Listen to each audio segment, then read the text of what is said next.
Voici mon histoire. Une histoire vraie, malheureusement. Elle commence par une alerte des présentateurs MTO, un avertissement qui aurait dû me mettre la puce l'oreille. Ils annonçaient une canicule apocalyptique sur Marseille, avec des températures qui allaient grimper jusqu'à 45 degrés. L'air était lourd, suffocant, comme un présage. Malgré cette fournaise, je n'avais pas le choix, je devais aller travailler. J'ai appelé ma femme, Amélie, ma magnifique Amélie. Ma voix est pleine de regrets. Je lui explique que je devais faire une double journée, travailler jusque tard dans la nuit, parce que mon chef, Jean-Marc, me l'avait imposé. J'avais besoin de ce boulot, alors j'ai baissé la TTE et j'ai obéi. Je me suis excuse platement de devoir reporter notre dîner d'anniversaire au restaurant samedi. C'était aujourd'hui, le jour où nous nous étions dit oui. Amélie, l'autre bout du fil, a répondu que tout allait bien, que nous pourrions FTR à un autre jour. Sa voix m'a semblé un peu précipite. Je lui ai demandé si elle était dit au travail. Bizarrement, elle a marqué une courte citation avant de mentir, affirmant qu'elle m'appelait depuis le restaurant où elle était serveuse. J'ai raccroché, un LGR malaise au fond de moi, mais je l'ai vite balayé. En arrivant l'entrepte, l'air moite et l'odeur de carton chaud m'ont assailli. J'ai croisé ma collègue, là. Elle m'a raconté, entre deux soupirs, qu'elle venait de rompre avec son copain et ne comprenait pas pourquoi les hommes la détestaient. J'étends une blague pour la réconforter, lui faisant remarquer que Jean-Marc, notre chef, ne la quittait pas des yeux.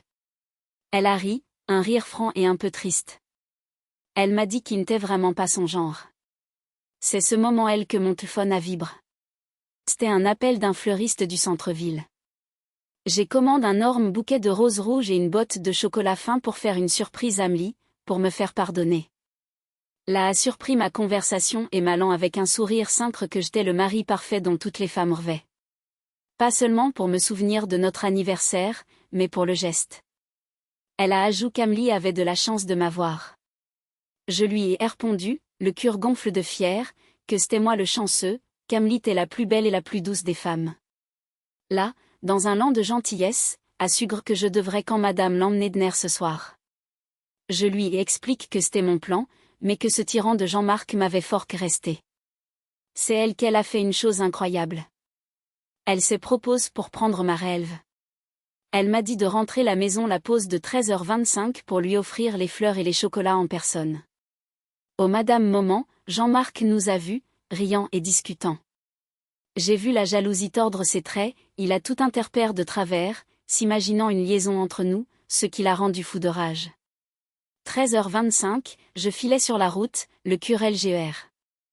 Soudain, une voiture m'a fait une queue de poisson, j'ai failli percuter la glissière de Scurie.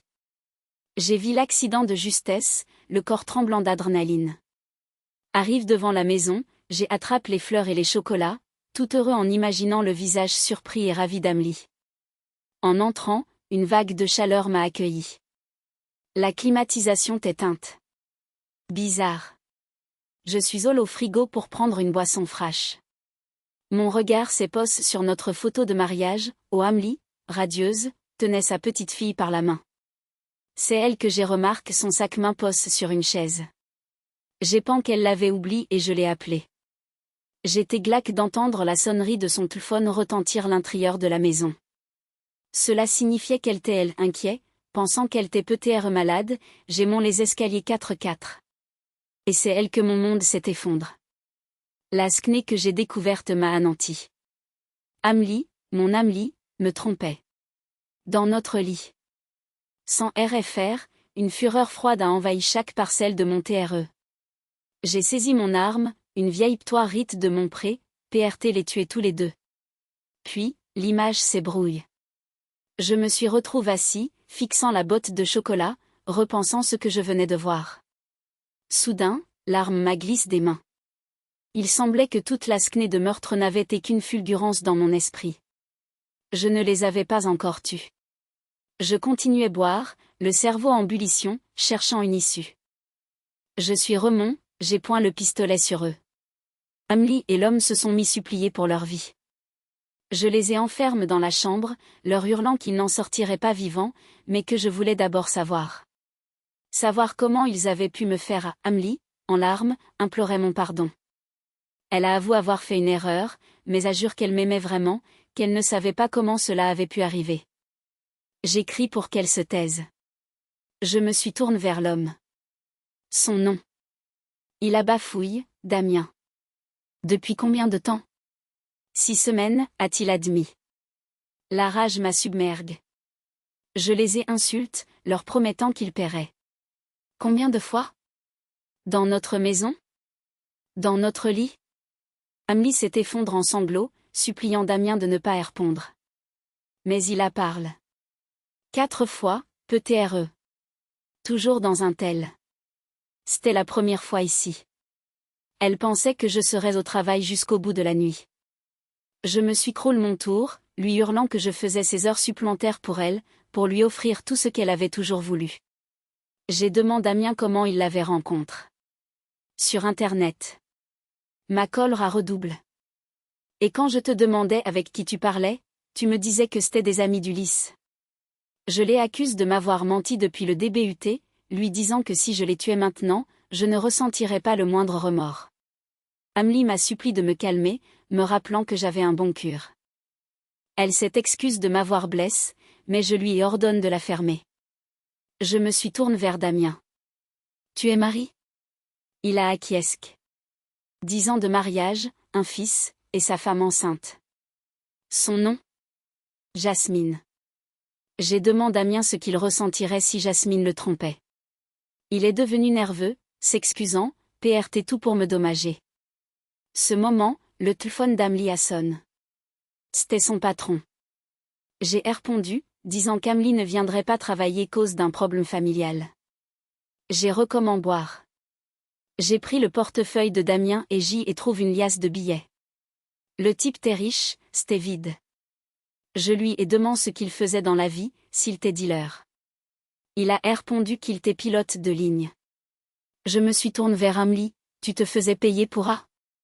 Elle s'est effondrée, expliquant qu'elle avait emprunté de l'argent Damien pour m'acheter la guitare dont je rêvais. J'étais vaste. Je n'ai jamais voulu de guitare. Je voulais juste qu'elle soit fidèle. Damien m'a alors offert une grosse somme d'argent pour le laisser partir. J'ai exigé 50 000 euros, mais il a dit qu'il ne pouvait pas réunir une telle somme. Comment a? Tu n'es pas un pilote qui gagne des fortunes?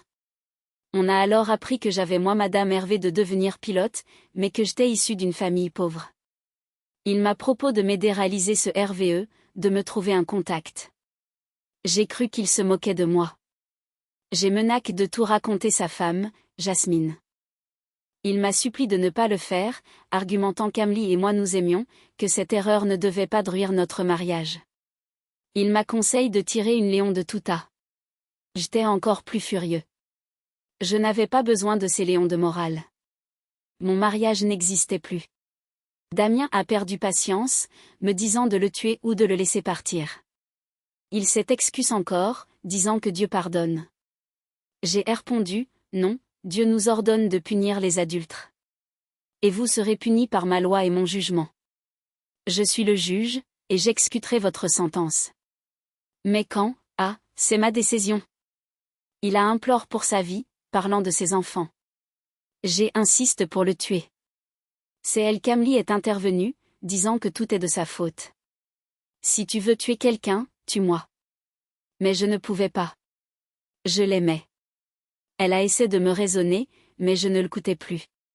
J'ai tiré 2 coups en l'air, les terrorisant. Pendant ce temps, l'entrepte, Jean-Marc s'est approché de là, l'interrogeant sur moi, lui demandant s'il y avait quelque chose entre nous. Là lui a répondu que notre relation était purement professionnelle. Il a alors tenté de la harceler, mais elle la repousse violemment. De retour dans la chambre, j'ai demandé à Damien si c'était sa première infidélie. Il a essayé de se justifier, disant qu'il s'était marié jeune. Je l'ai traité d'homme gothant. J'ai pris son téléphone et j'ai découvert qu'il était impliqué avec de nombreuses femmes. J'ai dit à Amélie qu'elle n'était qu'un euro de plus pour lui. J'ai continué le harceler, tu choisis des femmes mariées exprès? C'est elle que Damien a craqué.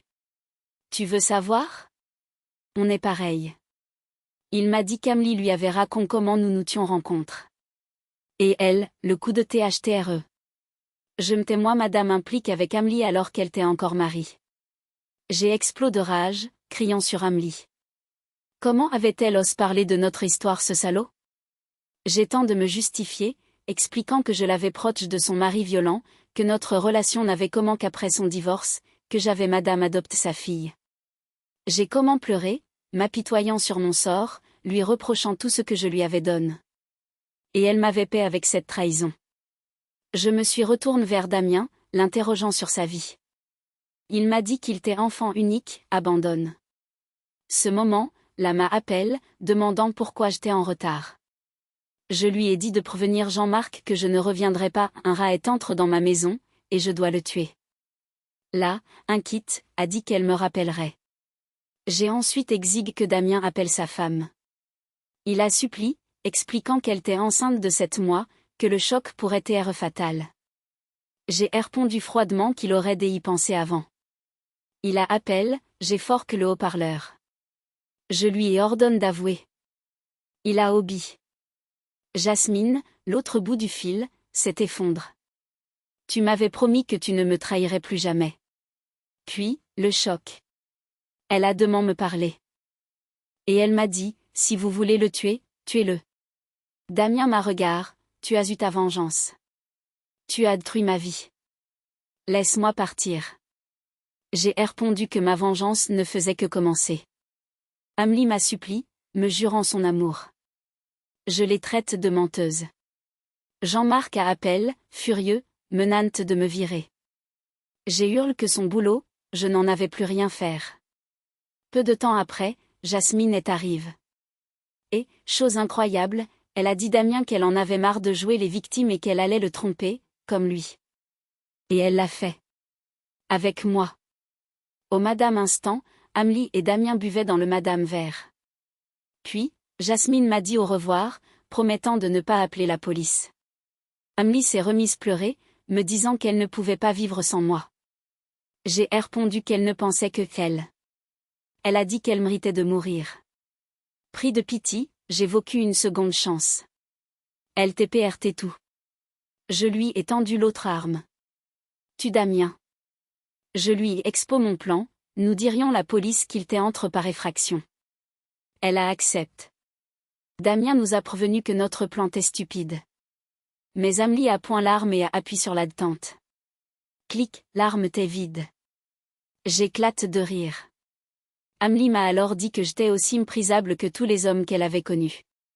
Elle m'a raconté son histoire. Son pré, un emploi rat. Le patron de son pré, impressionne par elle, qui la viole. Son pré, qui la traite de menteuse. Puis le chantage du patron. Les viols RPTS. Son pré, qui lui a dit de satisfaire son patron pour obtenir une promotion. Et à marche. Jusque ce que la femme du patron découvre tout. Mon cœur s'ébrit en entendant son passe. J'ai mis des balles dans le chargeur et j'ai vu Damien. Cet instant, là est arrive, m'appelant depuis la porte d'entre, mais je n'ai pas répondu. Elle m'a laissé un message vocal, disant qu'elle était inquiète. L'image suivante est celle de moi, assis sur le canapé, riant. En face de moi, Amélie, riant aussi, mangeant les chocolats que je lui avais offerts. Et par terre, le corps sans vie de Damien. Je suis sortie pour l'enterrer dans le jardin, Amélie mes CTS. Et soudain, elle a disparu. Et voici la révélation finale. Je les avais tués tous les deux DS l'instant où je les avais trouvés ensemble. Tout ce qui s'est passé ensuite n'était qu'un fantasme, une construction de mon esprit en théâtre de choc, tentant de justifier sa trahison. Le film de ma mémoire s'achève sur moi, assis sur le canapé, seul, traumatisé, pleurant toutes les larmes de mon corps. C'est ainsi que se termine cette merveilleuse journée.